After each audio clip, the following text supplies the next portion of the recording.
Hello everyone, it's Dan from Roll of the Dice. We're here at the Wyvern Games, of course the big Stargate here for the Stargate tabletop role-playing game limited release that's going on here at GenCon. So we're going to bring in Brad. Hey Brad. Hey, how's it going? It's good. I'm going to keep the camera on you now because it's hard to hold it onto my face. Yeah. So how's the con going for you?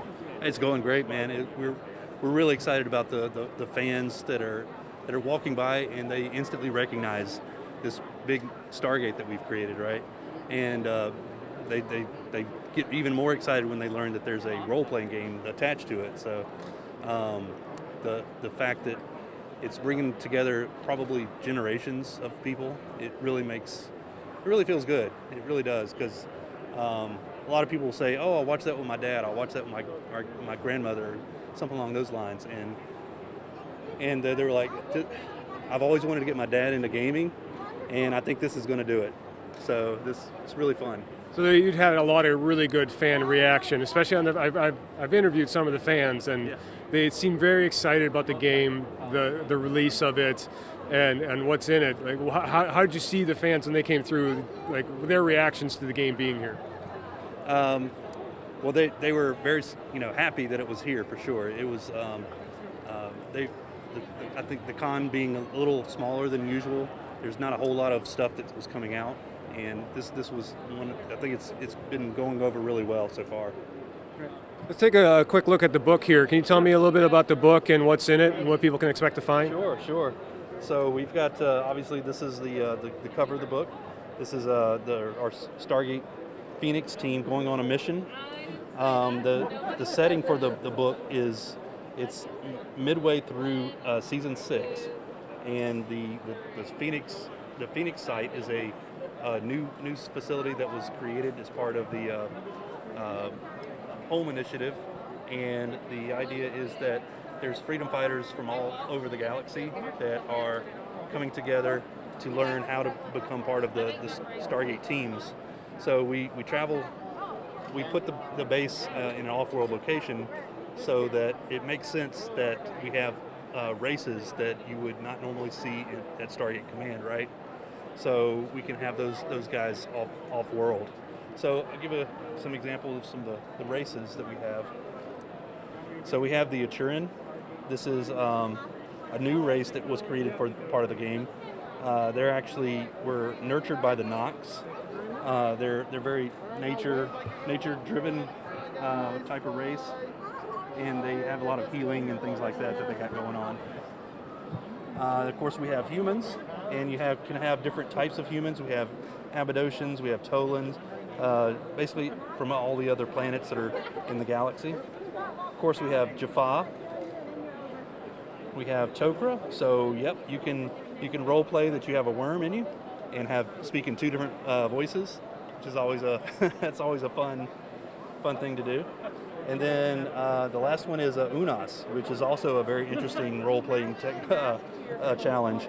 But it can be done, especially for those folks that don't like to talk a lot at the game table, for example. But you can role-play your grunts and you're kind of trying to get your language across. Yeah. Now, you guys went with the 5th edition for the game. Can you kind of talk about why you guys decided 5th edition? And then I'm hearing a lot also that you made some changes to it. Can you talk about that? Yeah, absolutely. Yeah, so Wyvern Gaming, one of our mottos is approachable games for everyone. And we felt that 5th edition gave the most accessibility for the game. Obviously it's an extremely popular system. It's done very well. And there was the earlier editions of D&D that were kind of really crunchy, kind of hard to, you had to really get into it. And then they went all the way to the 4th edition, which was like almost video game-like. A lot of criticism was done for that. And I think they struck a good balance in 5th edition to kind of bring that together, where it's really easy to dive into and pick up and learn. So we really wanted to build on top of that engine to make something special. And I heard a lot of people saying that it was easy to pick up. They thought it sounded easy. The people who played it said it was kind of easy to pick up. And but that's just the 5th edition, I believe. That's just kind of easy for people to pick up, right? Or did you make adjustments to that? Yeah, no, we totally made some additional adjustments. But in order in order to keep it accessible, we made like levels 1 through 5 class based. So you're leveling 1 through 5, but once you get past level 5, it turns into a classless system. So you're able to, from that point, move forward in your progression by purchasing feats, and as you purchase a certain number of feats, you gain levels. So in this way, if you think about the show, you had Daniel Jackson, who was a scientist type, and he started as a scientist type for a while, but by the end of the show, he was holding his own with a gun with everybody else. So it's kind of like that. So once you get past a certain level, you can start really customizing your character to make it be what you want it to be. So, and then, Stargate itself being not always combat, you have a lot of negotiation, a lot of talking going on, things like that, non-combat kind of encounters. yeah. You have something in there called determination to help with that. Can you talk? Yeah, so I'm actually, let me jump to that section. We have a whole section on encounters that are the plot encounters. So this is because Stargate is not just combat. It's a lot of actually most of the episode is social interactions. So we added a whole section for plot mechanics, and one of the things we added is this thing called determination. And determination is you can kind of think of it as your social hit points, if you will. So it's your determination and your willpower to push on in a social situation. So we've got mechanics for like a convince encounter, where you're trying to convince someone to maybe let you in the facility. There's a certain amount of if you wager a certain amount of determination and you make the check correctly, then we win that encounter in some cases. Or if you don't, then you lose your determination, and your amount of determination points that you have total equals up to basically your character's willpower to continue. And what else can people kind of find in the book that that might be unexpected or that you really want to show off? Sure. So there's something called tension dice, which is a really cool system that we came up with that allows the GM to set the kind of mood of the episode in general. So it goes from a D4 to a D12. So a D4 would be like a comedic episode, say, one where they're shooting golf balls through the Stargate, or a D12 would be like a season finale kind of situation, and somewhere in between. And that tension die is used in some of the mechanics for the NPCs or the PCs in certain situations. So it really allows the mood of the episode to come through in the dice. And you're really trying to make the living campaign and the game feel like an actual episode of Stargate, right? Yeah. So there's a whole chapter in the book as well. It's about being a gate master. So let me turn to that real quick. I also hear that people love the little tab colors on the edge of the book and how they can find where they want to go. Yes. So we have a whole chapter here for being a gate master, and what it is going through is it talks about how to build a TV campaign, gives advice on how to do a writer's room approach, of course. Of course. We get the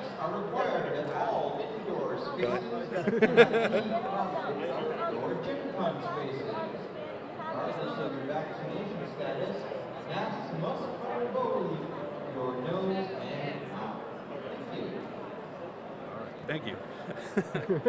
All right, so we've got a TV campaign where we give general advice on how to build up an episode to where it feels like a TV episode. And not only that, but it goes over how to let me go to this. How to build up an entire series, how long a series should potentially be, what the typical from episode to episode, what is a good story arc that you should follow, and advice on how to build those out, which is extremely cool advice, because Stargate, we want it to feel like it is you're living in the TV show, because that's what we love. We love the how the Stargate episodes went throughout, and structuring it in this way, it feels like you're playing along with SG1 on those adventures. Because the setting is set in line with SG1, you can actually tell your players, hey, go watch episode XYZ, because next week we're going to have something that is tangential to that, right? That's very cool. I'm very excited about the game. I have a book in my hand, so I'm going to try to run some of this game now. I appreciate it. Thank you for spending the time. How's the sales? How's everything else going for you? They're blowing off the shelves. It's really great. And our backers, we couldn't have done this without our backers. Our Kickstarter backers, we're really happy with the success that we've had. And the books that we're selling today are for promotion. And the plan is to get it in the hands of our Kickstarter backers just as soon as possible. We're waiting for some things to get to the distribution centers, and they're going to be there very shortly. Okay. Thank you. Yep. We're going to take a quick look at the book so you can see there's two editions, the standard edition, which we just looked at, and then there's the leather-bound edition, which I'm just going to take a quick look at it up here. So there's the special edition leather-bound. Yeah, I actually live in Skullland area, so they're not that. They're very cool. So thanks for stopping in. You heard it. Hopefully everyone will have their books in their hands soon. And if you're at GenCon, stop on by, see the giant gate that's here. It's awesome. And we'll see you next time.